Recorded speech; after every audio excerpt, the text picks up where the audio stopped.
다음으로는 투자 마인드에 대해서 얘기를 해볼게요. 먼저 부나 돈, 투자에 대한 마인드 세팅을 한번 하고 넘어갈 거고요. 두 번째로는 내가 투입하는 시간에 대해서 세 번째로는 문제 해결의 관점에서 말씀을 드릴 거고요.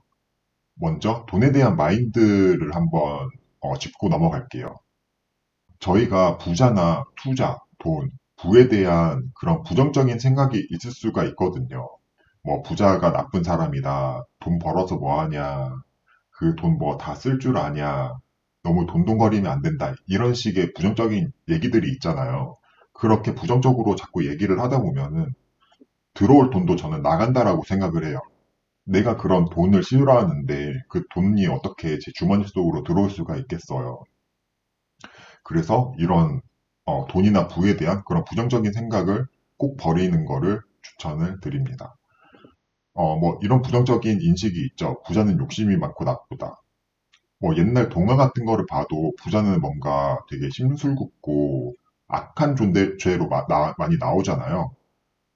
그런 부정적인 생각들을 버리는 게 좋고 또한 열심히 일해서 번 돈만 뭐 땀 흘려서 번 돈만 진짜 값진 돈이다. 이것 또한 저는 돈에 대해 혹은 투자에 대해서 되게 부정적인 인식이라고 생각을 해요. 또한 돈이 뭐가 중요하냐, 건강이 중요하지, 혹은 가족이 더 중요하지. 이런 식으로 돈에 대해서만 어떤 잣대를 들이미는 그런 말을 하시는 분들도 많아요. 근데 우리가 뭐 가족이 뭐가 중요하냐, 아니면 건강이 뭐가 중요하냐, 다른 게 더 중요하지. 이런 얘기는 안 하잖아요. 굳이 돈에 대해서만 돈이 뭐가 중요하냐라는 식으로 좀 깎아내리는 그런 부정적인 말들을 우리는 절대 하면 안 되고 그런 생각도 해서는 안 됩니다. 이렇게 부정적인 얘기들이 있고 또는 나는 부자가 되기 힘들다 이렇게 한계를 지어버리는 어떤 뭐 부나 돈에 대해서는 긍정적일지라도 나에 대해서 부정적인 거죠. 내가 나의 미래 혹은 나의 노력 이런 거에 대해서 부정적인 얘기라고 생각을 합니다. 그래서 이런 얘기들은 절대 하지 않고 조금 더 긍정적인 생각을 하기를 추천을 드려요. 그래서 돈에 대한 긍정적인 생각으로는 어쨌든 돈이 있으면은 행복할 확률이 높고 그 돈으로 소중한 사람들을 지킬 수 있다라고 생각을 하거든요. 예를 들어서 뭐 내 가족이 어떤 되게 힘든 일을 해요. 그리고 그 힘든 일이 뭐 공사장에서 어떤 막노동을 하든 근데 그게 내가 돈이 있으면은 그 사람을 그렇게 힘들게 안 해도 된단 말이에요. 그래서 그런 내 소중한 가족들 또한 돈이 있으면 지킬 수 있다라고 생각을 하고 또한 돈이 있다고 무조건 다 행복하는 건 아니지만 돈이 있으면 최소한 돈으로 인한 그런 불행은 막을 수가 있다라고 보시면 될 것 같아요. 그래서 돈이 있으면 어쨌든 불행할 확률을 낮추고 행복할 확률을 높여준다라고 생각을 합니다. 그래서 그런 긍정적인 생각을 하는 게 중요하다고 저는 보고 있어요. 그 돈은 한정되어 있지 않고 무한하다. 이렇게 생각하는 것도 되게 중요하거든요.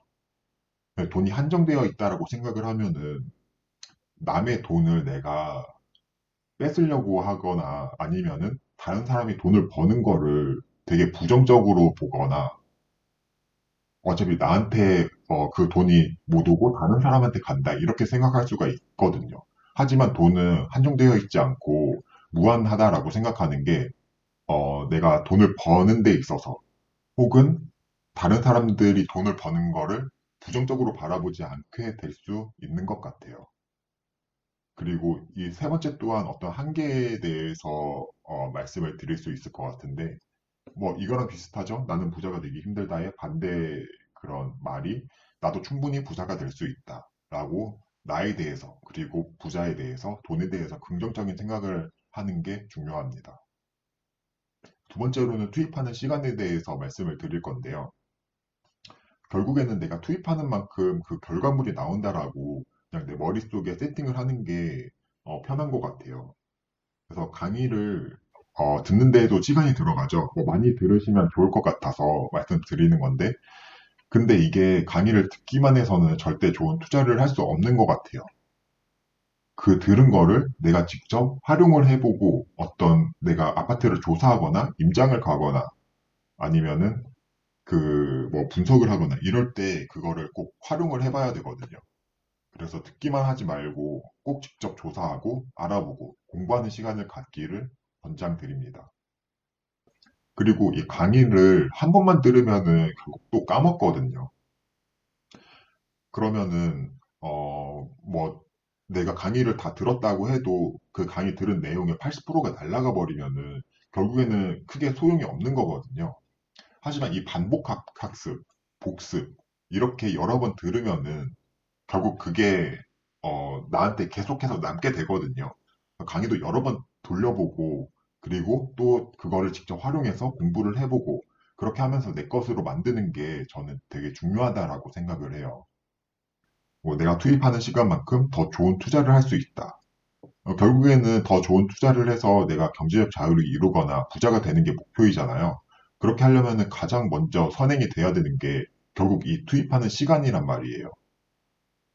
내가 경제적 자유를 이루고 싶고 그 경제적 자유를 이루려면은 더 좋은 투자를 해야 하고 그 더 좋은 투자를 하려면은 투입하는 시간이 많아야 된다. 이렇게 꼭 생각을 하시는 게 필요해요. 그러면 결국 투입하는 시간을 절대로 적게 하지는 못하겠죠. 네, 그래서 공부하는 시간만큼 더 좋은 투자를 할 수가 있고요. 그리고 그 더 좋은 투자는 더 많은 돈을 벌게 해줍니다. 그래서 적은 노력과 시간을 투입하고 부자가 되는 건 그냥 사기라고 생각해야 돼요. 그리고 만약 내가 이런 마음이 든다, 이런 생각이 조금이라도 든다라고 한다면은 꼭 경계하셔야 합니다. 저는 실제로 제가 이거를 느껴봐가지고 저는 되게 뼈저리게 느꼈었거든요. 어떻게 보면 뭐 몇 천만 원짜리 이런 수업료를 내고 저도 어떤 사람들 혹은 뭐 전문가들이 의견하고 했던 적이 있었어요. 그래서 나는 공부를 거의 안 하고 그 전문가가 찍어주는 뭐 이렇게 이렇게 해라 그런 것만 믿고 투자를 해가지고 결국에는 큰 손해를 본 그런 경험이 있었는데 그래서 내가 잘 모르고 혹은 내가 별로 시간을 들이지 않고 투자를 한 거는 결국에는 적든 많든 결국에는 손실로 다가온다라는 것을 꼭 인지할 필요가 있습니다. 그럼 이렇게 꾸준히 지속하려면은 뭘 어떻게 해야 하냐? 이거를 부동산 관점에서, 부동산 공부 관점에서 얘기를 드리자면요. 먼저 첫 번째로는 흥미를 가져야 해요. 이 흥미는 결국 내가 아무것도 모르는 내가 대전에 사는데 어떤 울산 지역을 공부를 하면 흥미가 잘 안 가거든요. 근데 내가 대전에 사는데 내 아파트 집값은 얼마인지 혹은 내가 맨날 버스 타고 지나다니면서 본 저 아파트의 가격은 얼마인지 이런 시세를 파악하려고 하다 보면은 흥미가 조금이라도 생길 수밖에 없어요. 내가 아는 지역, 내가 사는 지역 위주로 공부하고 조사를 하다 보면은 그래도 조금의 흥미를 가질 수가 있습니다. 두 번째로는 이렇게 흥미를 가졌다라고 했을 때 그 다음부터가 중요한데요. 진짜로 이 아파트를, 이 지역에서 아파트를 살려고 하는 그 마음으로 공부를 해야 해요. 그래야 더 꼼꼼하게 살펴보게 되고 사람들의 의견은 어떤지, 이거를 사면 진짜 오를 수가 있을지, 만약에 안 오르면 어떻게 해야 할지, 안 오르는 그런 이유들은 뭔지, 그러니까 뭐 오를 만한 이유는 뭐고 내릴 만한 이유는 뭔지 이렇게 장점과 단점을 계속해서 분석하고 그런 과정이 결국에는 공부가 되고 내 것이 된다라고 생각을 합니다. 이렇게 진짜 살려고 하는 마음으로 공부를 한 다음에는요, 이거를 습관으로 만드는 거예요. 예전에는 뭐 유튜브를 보더라도 예능이나 이런 거를 봤다면은 이제는 부동산 채널을 본다거나 혹은 어떤 커뮤니티나 네이버 카페 같은 데를 들어갈 때도 뭐 예능이나 뭐 웃긴 거 찾아보는 아니면 뭐 축구나 이런 스포츠 카페에 들어갔다라고 한다면은 이제부터는 부동산 카페에 들어가고 부동산 블로그들을 이웃투자를 하고 이런 식으로 습관을 만드는 것도가 되게 중요하다라고 보고 있습니다. 처음에는 그냥 가볍게 시작하면 돼요. 하지만 그렇게 가볍게 시작을 하고 그 가벼운 그 반복이 되는 거는 결국에는 이게 습관이 되고 루틴이 된단 말이에요. 나중에는 그거를 안 하면 오히려 이상할 만한 그런 지경에까지 들게 하는 게 목표이고 그렇게 꼭 되어야 꾸준히 지속할 수 있다라고 생각을 합니다. 네 번째로는 내가 달성하고자 하는 그런 목표를 설정하고 그 목표를 상상하는 거예요. 그래서 그 목표를 상상하다 보면 어떤 한 장면이 있을 거잖아요. 저 같은 경우는 이제 한강변에 있는 아파트에서 한강을 바라보는 그런 장면을 가끔씩 상상을 해요. 그렇게 상상을 하고 결국 그렇게 하기 위해서는, 그렇게 되기 위해서는 그 날로부터 1년 전에는 어떻게 되어야 하고 내가 또 5년 전에는 어떻게 되어야 하고 이렇게 역으로 오다 보면은 내가 당장 내일 뭘 해야 하는지, 일주일 뒤에는 뭘 해야 하는지가 딱 나올 거란 말이에요. 이렇게 어떤 목표를 설정을 하고 그거를 상상을 하다 보면은 결국에는 그게 이뤄질 거다라고 믿고 그리고 이렇게 꾸준히 지속하는 게 저는 되게 중요하다라고 생각을 해요. 조금 더 구체적으로 말씀드리면은 언제까지 얼마의 자산을 지속해서 어떻게 살고 싶다 이렇게 목표를 설정을 하는 거죠. 그리고 그걸 이뤘을 때를 상상하고 이렇게 그 날짜, 내가 이룬 날짜로부터 역으로 현재까지 돌아오면서 그 과정에서는 내가 어떤 상태가 되어야 하는지, 그리고 그 상태가 되려면은 내가 지금 당장 뭘 해야 하는지, 그리고 1년 뒤에는 뭘 하고 있어야 하는지, 이렇게 할 일들을 찾을 수가 있습니다. 이렇게 4단계로 꾸준히 하다 보면은 지속할 수가 있고 결국에는 내가 포기를 하는 거거든요. 내가 안 하게 되는 거예요. 그러니까 뭐 꾸준히만 지속하면은 무조건 될 수 있는데 중간에 내가 포기를 하고 내가 안 하게 되기 때문에 그거를 달성할 수 없다라고 생각을 해요. 그리고 대다수의 사람들이 이렇게 꾸준히 못하기 때문에 어떤 목표를 달성하지 못하고 그 중간에 떨어진다라고 또 보고 있거든요. 그래서 이런 식으로 꾸준히 지속만 하면은 내가 원했던 그 목표를 무조건 달성할 수 있다라고 생각을 하고, 그 목표를 설정하고, 상상하고, 습관을 만들고, 이렇게 지속해 나가다 보면은 이 목표를 달성할 수 있다라고 생각을 합니다. 그리고 꾸준히 지속하려면은 환경을 세팅하는 것 또한 되게 중요한데요. 그 환경에는 이런 게 있죠. 첫 번째로 스터디 모임에 간다거나 어떤 강의를 듣는 거예요. 이런 스터디 모임에 가면은 나랑 목표가 비슷한 내가 목표한 바랑 내가 목표한 바를 비슷하게 생각하고 있는 그런 사람들이 모여 있을 거란 말이에요.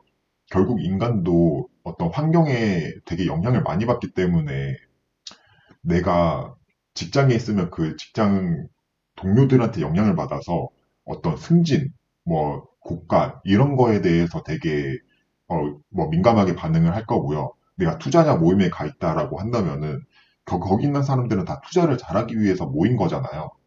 결국에는 그렇게 그런 모임에 있으면 나도 투자에 더 신경을 쓰게 되고 투자를 잘 해야겠다라고 그런 환경 세팅이 되는 거죠. 이렇게 오프라인으로 뿐만 아니라 온라인으로도 어떤 카카오톡 오픈 채팅방이라거나 네이버 부동산 카페라거나 아니면 블로그 이웃 사과를 하든 아니면 부동산 유튜브를 구독하다 보면은 이렇게 온라인으로도 환경 세팅을 할 수가 있어요. 저도 이거를 되게 잘 활용을 하는데요. 유튜브를 켰을 때 어떤 부동산 얘기가 나오고 블로그 또한 내 이웃들이 다 부동산 관련된 그런 블로거라고 한다면은 결국 나를 이 투자 쪽의 환경에 노출시키는 거거든요. 그래서 그렇게 투자에 관련된 그런 환경에 노출이 되면은 나도 자연스럽게 투자를 잘해야겠다. 결국 이런 환경에서는 투자를 잘하는 게 최고이거든요. 그런 환경에 나를 노출시키는 게 이렇게 지속할 수 있는 그런 힘 중에 하나가 될 수 있다라고 말씀을 드립니다. 그리고 세 번째로는 문제 해결입니다. 문제 해결에 대한 마인드 세팅을 이렇게 보시고 꼭 한번 생각을 해보시는 거를 바라봅니다.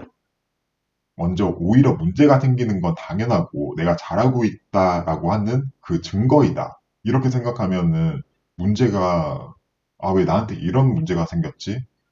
왜 나한테만 이런 문제가 생기는 거야? 이렇게 부정적으로 바라본다기보다는 내가 얼마나 더 잘 되려고 이 문제만 해결하면은 내가 더 크게 잘 되겠다.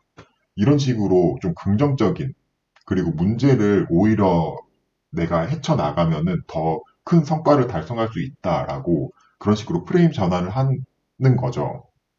뭐 문제는 되게 많이 생기게 되죠. 뭐 대출을 받는데 대출이 얼마 안 나온다거나, 뭐 금리가 너무 높다라거나, 이런 식으로 어떤 은행에 갔는데 그러면은 이 문제를 또 해결을 해보는 거예요.